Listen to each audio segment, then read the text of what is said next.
Boys and girls, please get out your reading textbook and turn to page 90.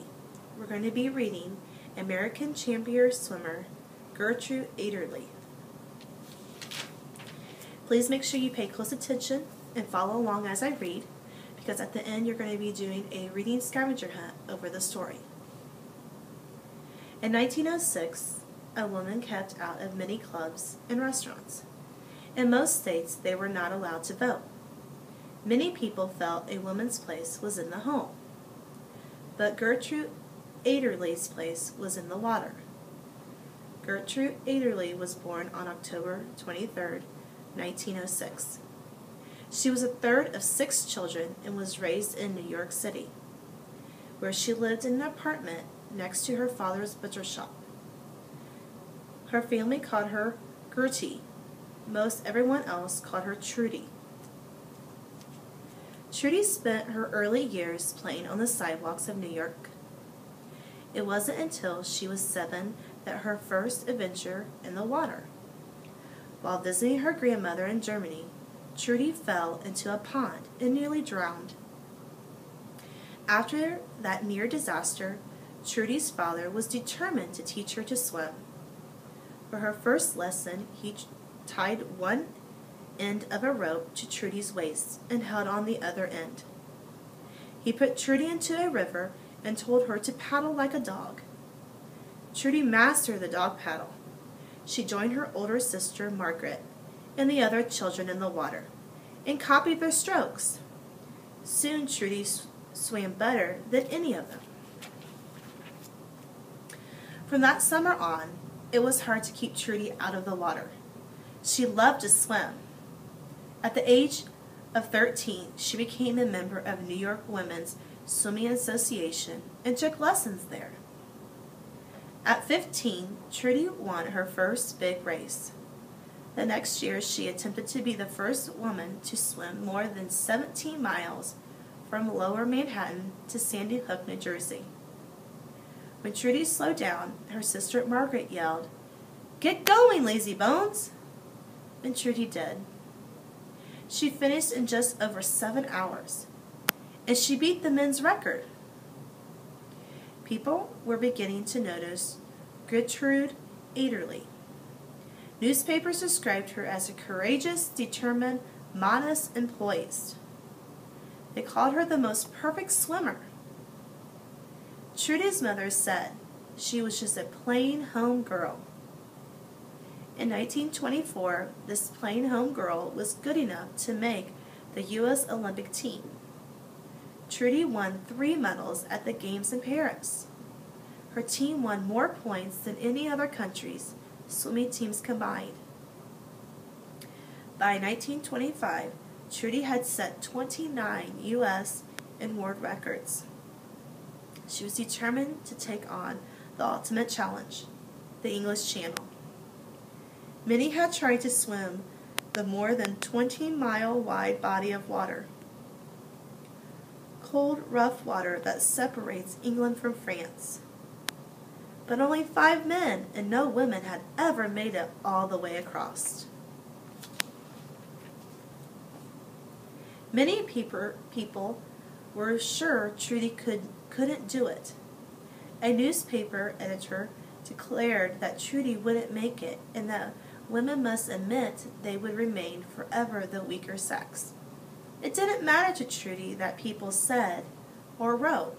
She was going to swim the channel. Early in the morning, on August 18, 1925, Trudy stepped into the water at Cape Creux, France, the starting point for the swim. For almost 9 hours, she fought the strong current. Then, when Trudy had less than 7 miles to go, her trainer thought she had swallowed too much water and pulled her, crying from the sea.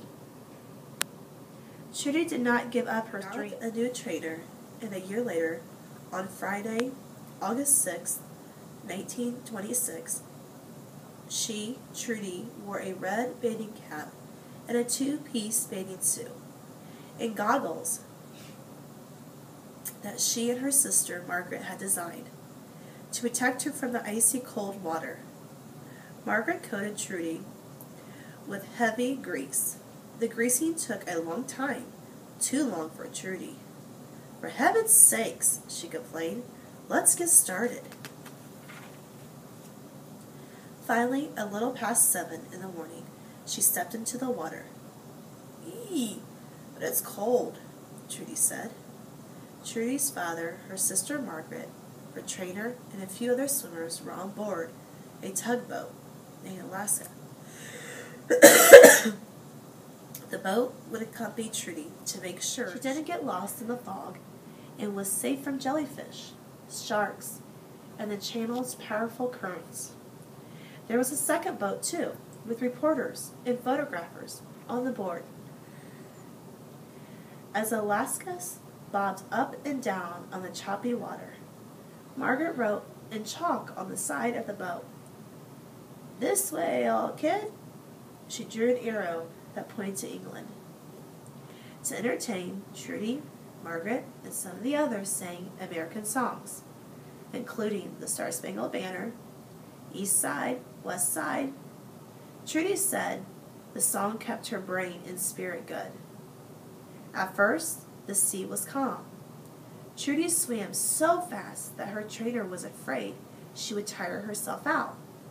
He ordered her to slow down. Trudy refused. At about 10:30 in the morning, Trudy had her first meal. She floated on her back and ate chicken and drank beef broth. A while later, she ate chocolate and chewed on sugar cubes. Then she swam on. At about 1:30 in the afternoon, it started to rain. Strong wind stirred the water. For a while, Trudy would swim forward a few feet, only to be pulled back twice as far. By 6 o'clock, the tide was stronger. The waves were 20 feet high. The rough water made the people aboard Alaska and the news boat seasick. Trudy's trainer was sure she couldn't finish the swim. He told her to give up. "No, no," Trudy yelled over the sound of the waves. She kept swimming. In the next few hours, the rain and the wind became stronger and the sea rougher. At times, the rough water pulled the boats away, out of Trudy's sight.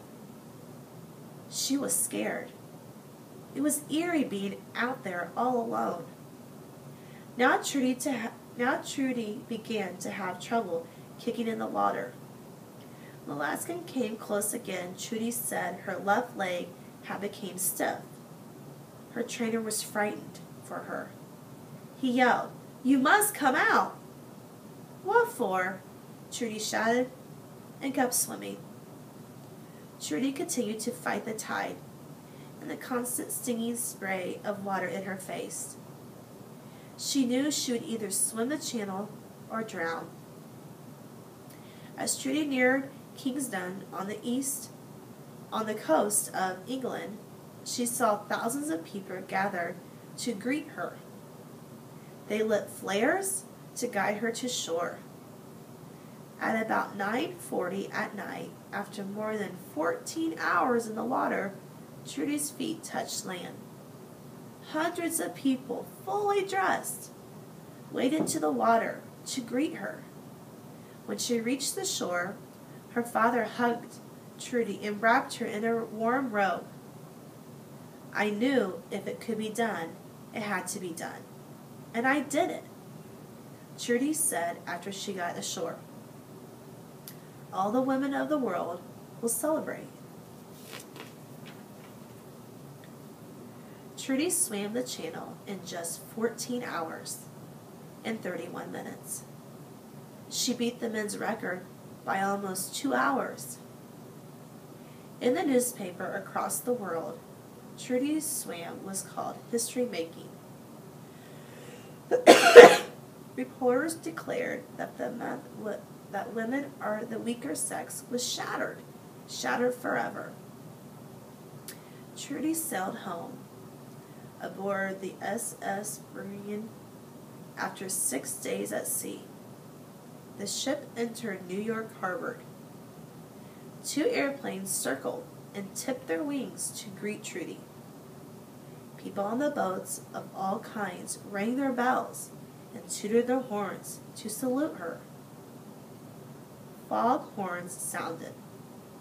Trudy climbed into the open car for a parade up Lower Broadway. As estimated 2 million people, many of them women, stood and cheered. They threw scraps of newspaper, ticker tape, pages torn from telephone books, and rolls of toilet paper.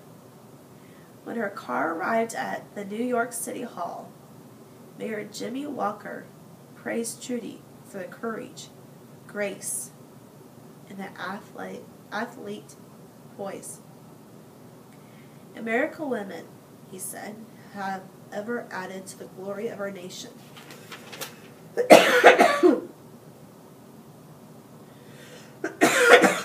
Excuse me.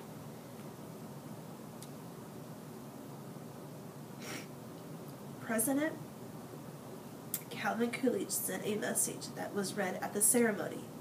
He called it Trudy's America's Best Girl. And she was. Gertrude Ederle had become a beacon of strength to girls and women everywhere.